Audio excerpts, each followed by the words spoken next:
Durante unos segundos, que se hicieron eternos, tigre y dragón se enfrentaron casi solos en medio del caos. Kenshin atacaba una y otra vez con su espada, cortando el aire, buscando la garganta, el corazón, cualquier hueco. Shingen, sin tiempo para desenvainar su arma, paraba los golpes con su abanico de guerra reforzado, como si ese simple objeto fuera suficiente para frenar la muerte.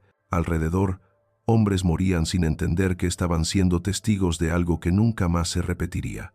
Shingen no era un santo, era un depredador paciente. Sabía cuándo atacar, cuándo retirarse, cuándo dejar que otro se cansara.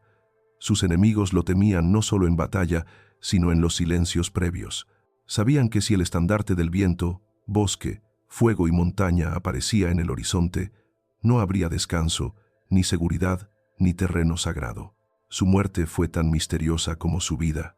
Una enfermedad, una herida, veneno, las versiones cambian. Lo único claro es que cuando el tigre de Kai dejó de rugir, Japón entero escuchó el vacío que dejó. Takeda Shingen no necesitaba cruzar mares para infundir terror, le bastaba con desplegar su bandera. Mucho antes de que los arcabuces cambiaran la guerra, mucho antes de Nobunaga y los cañones, Japón ya había sido testigo de un guerrero que parecía sacado de un poema imposible. Minamoto no Yoshitsune. Mientras era niño, la guerra ya había decidido su destino. Pertenecía al clan Minamoto, enfrentado a muerte con el clan Taira. Era un conflicto que no solo se libraba con espadas, sino con traiciones, alianzas matrimoniales y decisiones frías que se tomaban en pasillos silenciosos. Yoshitsune creció apartado, entrenando en la sombra, mientras su familia caía y resurgía. Cuando al fin tomó las armas, el mundo entendió que no estaban frente a un general más. En la batalla de Ichi-no-Tani, Yoshitsune hizo algo que rozaba la locura. Las fuerzas Taira se encontraban protegidas por un terreno abrupto, con acantilados que parecían imposibles de descender. Cualquier comandante con sentido común habría buscado otro camino, otro día, otra oportunidad. Yoshitsune no. Lideró una fuerza selecta por una ruta que los locales consideraban suicida.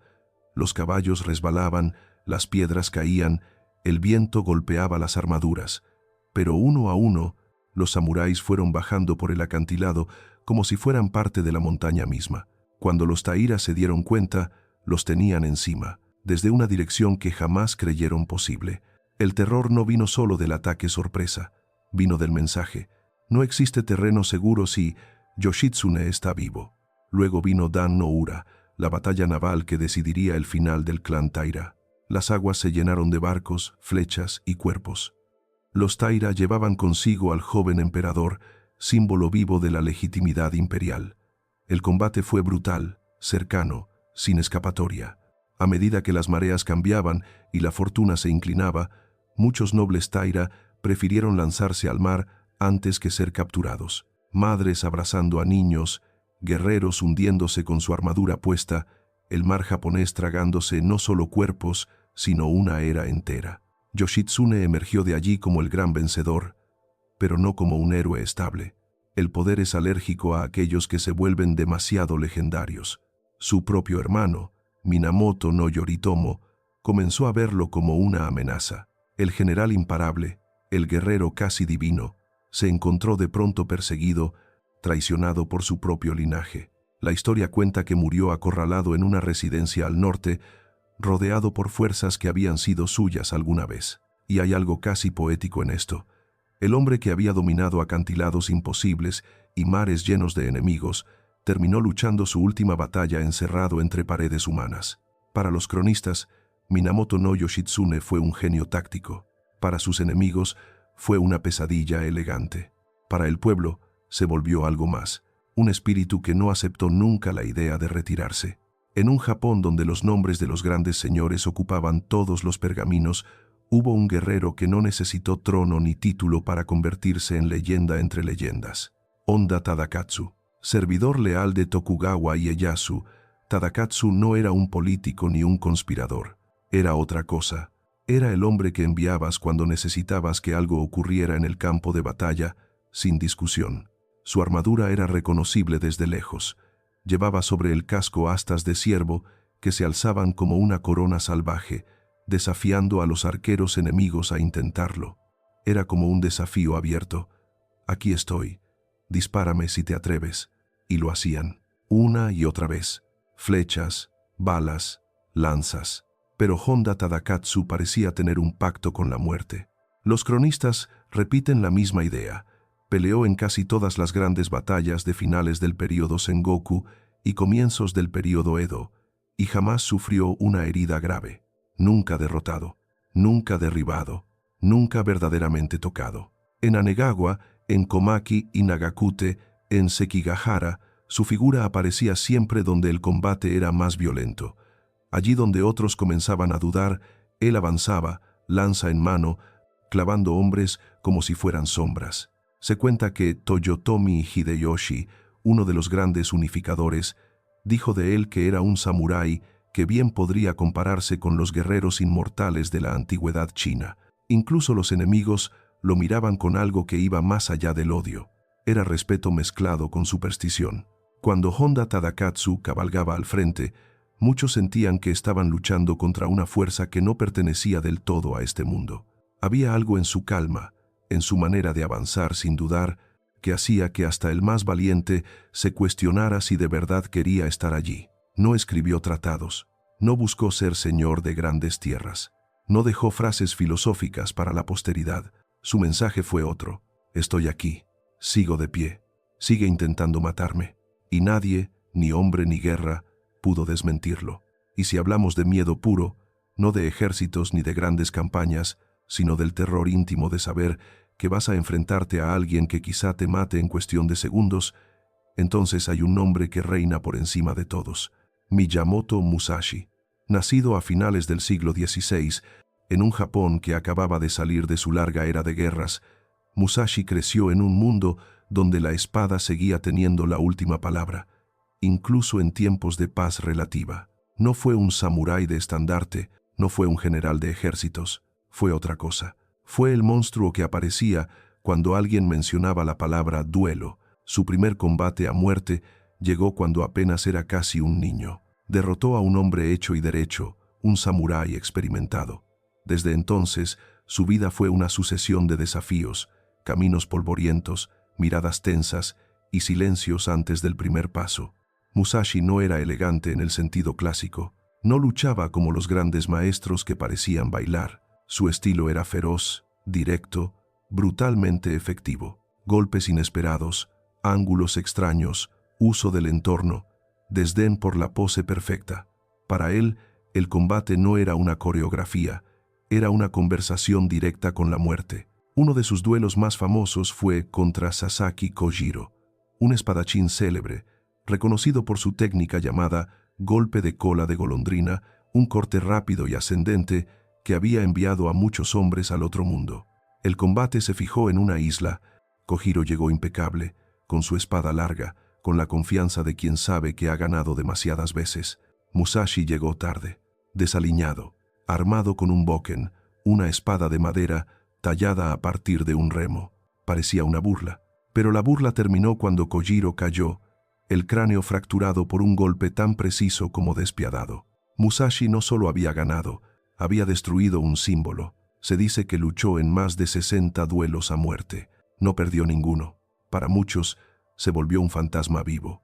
Un hombre que ya había muerto tantas veces en la mente de otros que parecía existir solo para recordarles que toda técnica, por refinada que sea, se derrumba ante la voluntad absoluta. Al final de su vida, se retiró a una cueva y escribió el libro de los 5 anillos, un tratado que no habla solo de espadas, sino de mirada, de ritmo, de estrategia mental. Pero la verdad es que el miedo que provocaba no estaba en sus palabras. Estaba en sus pasos acercándose a ti, en el sonido de la madera o el acero desenvainándose, en la certeza de que estabas frente a alguien que conocía a la muerte mejor que tú. Miyamoto Musashi no quería derrotarte. Quería mostrarte que tú ya estabas derrotado antes de comenzar. Oda Nobunaga, el rey demonio que incendió templos y mentalidades. Takeda Shingen, el tigre de Kai cuyo estandarte hacía temblar a los clanes. Minamoto no Yoshitsune, el general casi mítico que convirtió montañas y mares en armas. Honda Tadakatsu, el samurái al que ni la muerte pudo tocar. Miyamoto Musashi, el demonio del duelo, el hombre ante el cual la derrota era casi una ley natural. No fueron santos, no fueron perfectos, fueron peligrosos, y por eso la historia los recuerda, porque el miedo no siempre viene en forma de monstruo fantástico, a veces viene montando un caballo, sosteniendo una lanza, limpiando una hoja de katana al atardecer. Los imperios caen, las banderas cambian, las capitales se mueven, pero estos nombres siguen ahí, como espadas enterradas en la roca del tiempo. Si esta historia encendió tu sangre, si sentiste el rugido del acero y la sombra de estos guerreros caminar a tu lado, ya formas parte del clan. Dale me gusta si crees que el legado debe seguir vivo. Comenta qué otro samurái merece estar entre los más temidos, y suscríbete, porque aquí, en Historia de los Inmortales, tu memoria es tu arma. La batalla por recordar acaba de comenzar. El miedo tiene muchas formas, a veces es un ejército, a veces es un estandarte, pero en ciertos tiempos, el miedo tenía rostro, llevaba armadura, respiraba calma y mataba con precisión. No era una sombra abstracta, era un guerrero concreto cabalgando hacia ti. Sabías su nombre, sabías que venía, y aún así no podías hacer nada. En Japón, durante siglos, hubo hombres que no necesitaron imperios detrás para infundir terror. Caminaban solos o al frente de unos pocos, y el mundo se abría ante ellos como si la muerte misma pasara revista. No eran héroes de cuento, eran samuráis, carne, hueso, acero, y una voluntad que parecían no tener límite. Algunos quemaron templos enteros, otros rompieron ejércitos más grandes que ciudades, otros simplemente caminaban con la mano cerca de la empuñadura y nadie se atrevía a mirarlos a los ojos. Esta es su historia, y esta es su leyenda. Bienvenido a Historia de los Inmortales, donde la historia ruge con acero y memoria. Hoy vas a conocer a los 5 guerreros samuráis más temidos de todos los tiempos. Si crees que ya lo has visto todo, espera a escuchar lo que estos hombres hicieron por honor, por ambición o por puro fuego interno.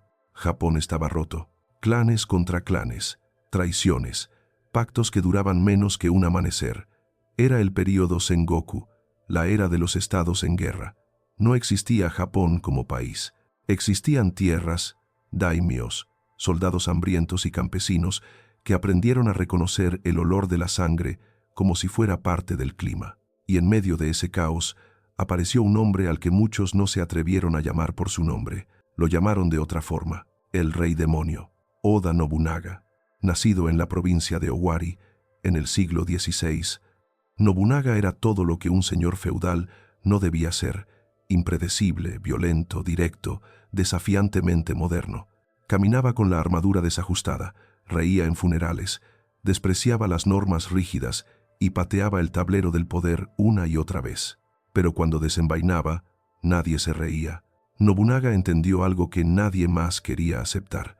Los tiempos habían cambiado.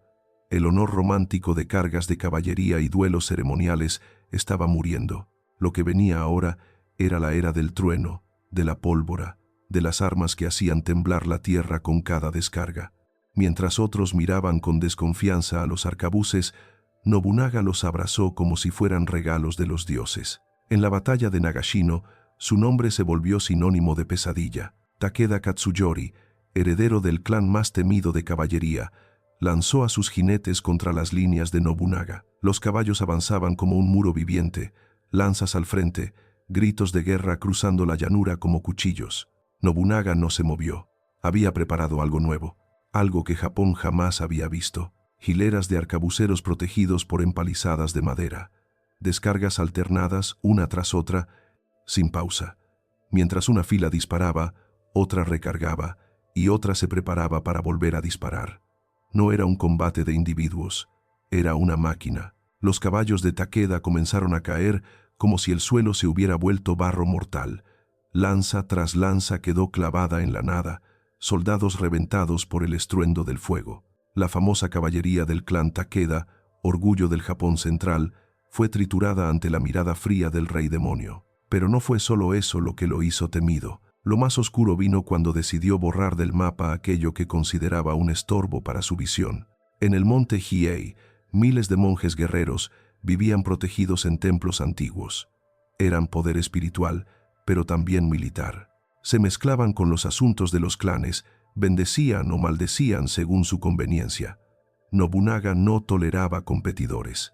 Rodeó el monte, cerró los caminos, prendió fuego. Los templos ardieron como antorchas gigantescas. Monjes, mujeres, niños.